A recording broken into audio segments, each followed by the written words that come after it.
What's on your mind today? The goal by Victor Osimhen was amazing. The economy. Isn't that what's on everybody's mind? I would like to see more women in positions of authority. If you heard and saw it from SEMTV, you can take it to the bank. SEMTV, your reliable source of news, information, and entertainment.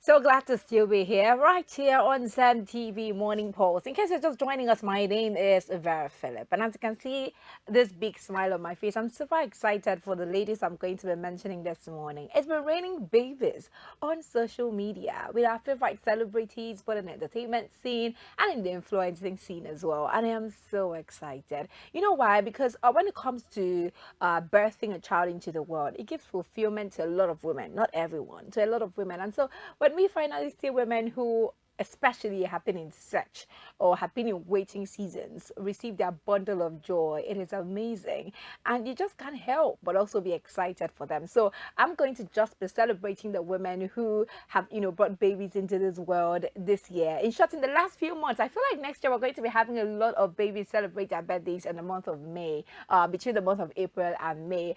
Vicky James had already Vicky James had already, began to tell us about her baby. Yeah, so even before now, and we're so excited that she has finally welcomed a baby into the world. Her baby has come into the world, and it's so amazing to see. Vicky James is currently on one of those places where you see mothers enjoy their babies. Oh, and there is the beautiful Temi or Tiodola.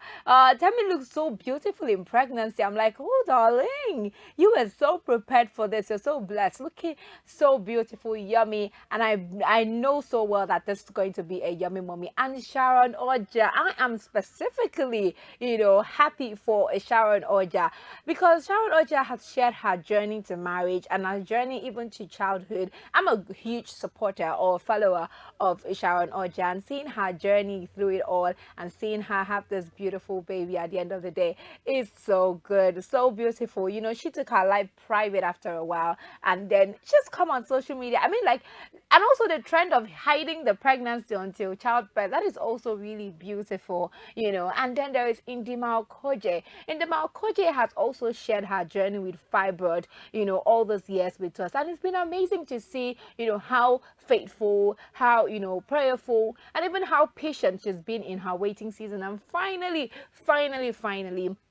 and she is currently carrying her bundle of joy, who is going to happen to be a boy, as a matter of fact. Congratulations, Indima Okoji. And there is Mobimpe, who God gave triple blessings.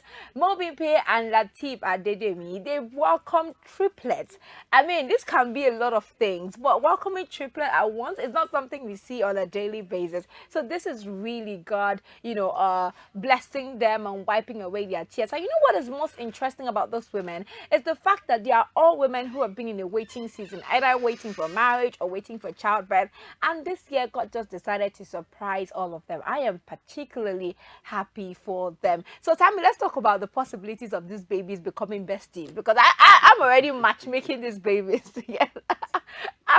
I'm a huge fan. Let's just say I'm also one of those online crazy in-laws that are interested in matchmaking. I think that we should have Mobin Pace triplets become friends with Sharon Oja's boy, and Indima Okoje's boy. Then Vicky James' baby girl, can also be maybe friends. I'm already matchmaking these kids in my head, and it's amazing. Honestly, it's really good. I'm so happy for those women. In a world where women supporting women is words of mouth and mostly not like very practicing, I am happy to see the number of women who have shown support to these women as well on social media, who are very excited for them. I mean, like, I'll go through the comments, I'm like, oh, this is lovely to see on social media, given the fact that we have been seeing serious bad news. Okay, so saying that this good news has a way of putting smiles on the faces of people on social media, in the media, is absolutely amazing. So yeah, congratulations to the new moms. You know, we are praying for you, rooting for you, and we'll all be here to grow your child with you as well. They say it takes a village, right? So yeah, we'll all be here to do that with you. All right, moving away from that, we are taking our next story from Diary of a Niger Girl, Ife, who owns a podcast, as a matter of fact. And in this podcast, backdated, she had Daniel Etemefong, the actor, on set with her. Now, Daniel Etimefyong was on set with Diary of a Niger Girl, and they were having conversations about cheating, of course.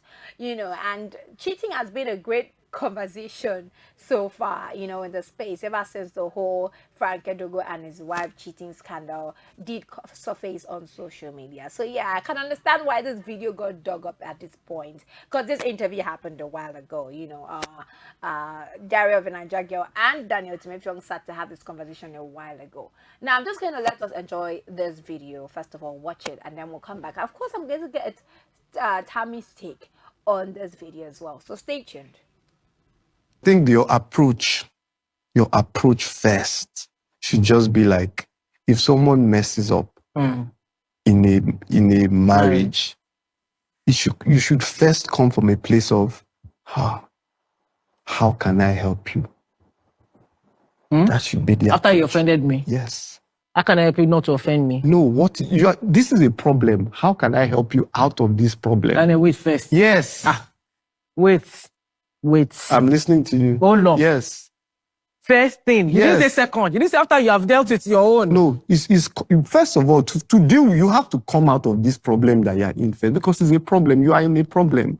I am. Yes, if you cheat on me, Yes. you are in a problem. How can you come out of this problem? How can I help you get out of this thing you're in and then come so that we can talk about us and we can start healing? So I shouldn't think about myself. No, think about yourself. No, I'm not talking about I'm not the one who cheated. Who I caught cheated? the man cheating. Uh-huh. Like maybe if the guy does other things, I may say, come, let us discuss. No, but why? That is just one of the other things. Cheating is an offense like lying, like stealing, like talking to you anyhow. Only if he's willing. Yes, and he has to Right. be willing. Yes. Because first of all, Even though, no, I'm not saying I would do this, but for those who agree to what Daniel is saying, maybe Right. at some point, you know, how would you approach it? I should be thinking, how can I help him? Yes, get out of his problem to come to you so that you both can solve your problem. I should not think together. about. Okay, so I'm going to obviously come to Tammy. you're a man as well. You know, I don't know if I should base this thought process to gender. However, I would like to get a second opinion from your gender. I would love to get a second opinion from You see, your gender. you're trying to put me in a tough spot Where you could get dragged. because from what you were saying, like you said, you don't want to put it to be gender specific, but at the same time, there are men that share this opinion. Me personally, I can say I sort of agree 50%, and I don't agree 50%. What's the part you don't agree? Yeah, the part I don't agree with is when you say it is a like, how can I help you come out of that spot? It's how can we figure out what puts you in that spot? place. Because if it is a personal problem, there is nothing that other person can do to help you. You understand? So that's why I say I kind of agree, because yes, if this partner cheats on this partner, in as much as it's a psychological thing that this person chose to cheat, whatever this person chose to, why the reason this person chose to cheat is known to them. But at the same time, is to find out, okay, because there are some people that will tell you, look, I've been abused. And one of the ways, you know, the abuse shows itself is I need to be with people. Me being with you alone makes me insecure. Yeah. And there are other people that will tell you, look, the way I was raised in a very polyamorous environment. This person's allowed to do this, person's allowed to do this, person's allowed to do this. So people will tell you that, look, me, I just don't care. You understand? Or some people will tell you, oh, the way I see it is that I can sleep with any other person, but it's you I love. So there are a whole lot of other issues. So if the other partner is willing to sit and say, okay, what it's just like he said, cheating is an offense. An offense as much as stealing, an offense as much as lying. If you lie, the first thing is not to say, why did you lie? Yeah. It's okay. It's not to say, oh, you lied to me, this, that, that, that, that. It's okay. Why did you lie? But there's a point I want to, focus on now. Okay. And that point is where he actually did say the first approach is to think about how you can help this person. Now, if you cheat on me, if we're partners and you cheat on me, Yeah. I am allowed to feel whatever it is I want to feel. Okay, I don't based think off he that said action. because she asked that. What won't I think of myself? And he said, yes, you can think of. So I don't think he But said you cannot think the of longer yourself. version of that video, he did say the first approach should not be you thinking about yourself. And Okay. that's where I have a concern with. Because when people have issues, if you lie to me, as much as I would want to know what made you lie to me, but I'm going to be first hurt by your actions. You know, the fact that you lied to me. And I'm going to process that in the way that I want to process that. So should that first approach, especially in partnership, and by partnership, I'm talking about marriage here. Yeah. A marriage that you want should still work. Does it mean that when it gets to marriage, there should be compromise in putting yourself first in that situation? Does it mean that because I'm married, if my husband cheats on me, if my husband lies to me, then it means that I do not have the right, because I'm bound by marriage, I do not have the right to think about myself first? My emotions cannot play out first, because technically that's what he said in that video. My emotions can't play out first. I need to subdue my emotion. And I will quote him. He did say, why are you thinking about yourself? You know, he did say that. And I was wondering, why can't I think about myself? At that point, I am hurt. Now, allow me to play devil's advocate. What is your goal? If you find out the partner cheats, what is your goal? Is your goal The to goal of the leave? partner or the goal of the person being cheated The on? goal of the person that's cheated on? Because according to him now, it is the person that is the partner. Yeah. That the first option is, or the first reaction should be how to help this other partner. So the question now is, what is your goal in the marriage? I think that when people get hurt by their partner's actions, they don't have a goal at that first. No, that's what I'm saying. What I'm The saying plan is that is there's not even a plan. In that first space, you're hurt. And no, you're sitting with your understand what I'm emotions. saying. When let me give it a different scenario.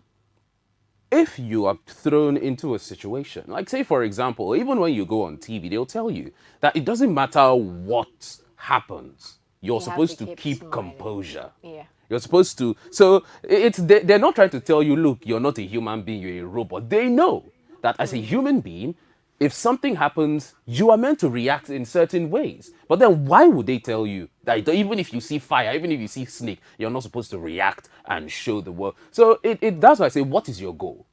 If your goal is, okay, I want to keep this marriage no matter what, then that is the risk you must pay. So I have to first not think about myself. If your goal I is don't- to keep I that don't- I marriage, don't that's what agree I'm with saying. that. That's what I'm trying I to say. don't agree with Because that. that's why she said I'm with you fair on this, because I feel exactly, that which is why she everyone- said that if they want to do it, because if your goal is to keep, that's why I said I agree with him 50, I agree I think with him it's not selfish 50. of the cheating partner to Okay. expect the other partner to first think of them instead of themselves. Mm. And if we are talking selflessness in marriage, you should be selfless enough. I mean, you cheated on me. I understand the part where there are certain conditions that could get someone to become a cheating partner. Yeah. It could be that your partner is not giving you as much attention, or your partner has unknowingly or sometimes knowingly put you in a space where you now have to cheat, suck emotions from somewhere else. It could also be, what do we call it? Growing up, your background. It could as also well. be either I trauma too as remember well. a time when I was in uni, there was a lady or a friend of mine, at the time, we're no longer talking, but I do hope she's good. Back then, she had, I caught her a couple of times, doing stuff that we were religious people, to use the word. We were Christians at the time. We were serving in a certain fellowship at the time, and these were like abominable things for us at the time. Not that we are not still there, but at the time it was abominable. And even with that, she was engaging in activities that I felt were abominable. Yeah. And my first approach to that was to judge her. I'm not gonna lie, I did judge her, until she explained to me, what put her there, and I totally understood.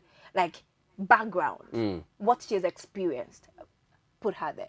And my first approach to that was that I first said, let's see how we can sort this out together. Should I tell you why that was your approach? My first That's what I'm saying. Because I understood the situation. No, because your goal was to maintain the friendship. If you did not care about her, and let me understand where I'm coming from. If you did not care about her, if your goal was, you know what, as I found you do this abominable thing, I don't care what you have to. I don't. But want you to do relate remember with that you. my first action was to judge her, keep my distance. Judging someone, because that is my first reaction. That's the thing. What I'm talking about is action. Judging is more or less a mental what am I call it? A mental place of mind. Exactly. It's a mindset. Yeah. You know, so you can choose to still be friends with that person, but you're judging the person and tell you, look, that thing you're doing is wrong. Like, it is wrong. You understand what I'm saying? But if it is something that you make an action, you see her doing that thing and say, you know what, I'm not your friend anymore. That is an action. Judging her is a feeling, is a mindset. You can not like what she's doing and judge her for it, but guess what? You can physically be with her. There's some people that will tell you that, look, once you offend me, I cannot be in your presence. I cannot physically stand you. You are disgusting to me. Yeah. You understand? So that's why I say, what is your goal? If your goal I is still to... feel the goal comes later. I don't think it's an immediate act. The goal No, because comes for in me, later. once you engage in something, you engage in a friendship, you engage in dating, you engage in marriage. If you don't have a goal, if you're that's what your vow is at about. the end of the day, you can't control that because you can't control the world. We're talking about control here. You can't control the world. You can't control tomorrow. You can't control them, but you can react to them. Tell me, you and I are colleagues. We're working here this morning. I can't control what I enjoy working with you, but I can't control what will happen tomorrow. You know, you can't control if I'm in it. the point where I have to choose that we work tomorrow, I would choose that. But I don't know what tomorrow will come up with. And I don't know if it's going to still be possible for us to work tomorrow. But do I enjoy it? Yes. Do I want it? Yes. It does not mean that I can control it. And that's the thing the point I'm trying to make. You know, in the part where I have a goal that, oh, this relationship, I want it to last forever. But does that mean that I'm going to neglect myself, my emotions, my peace of mind, you know, because I want to sustain a friendship? Is that even advisable?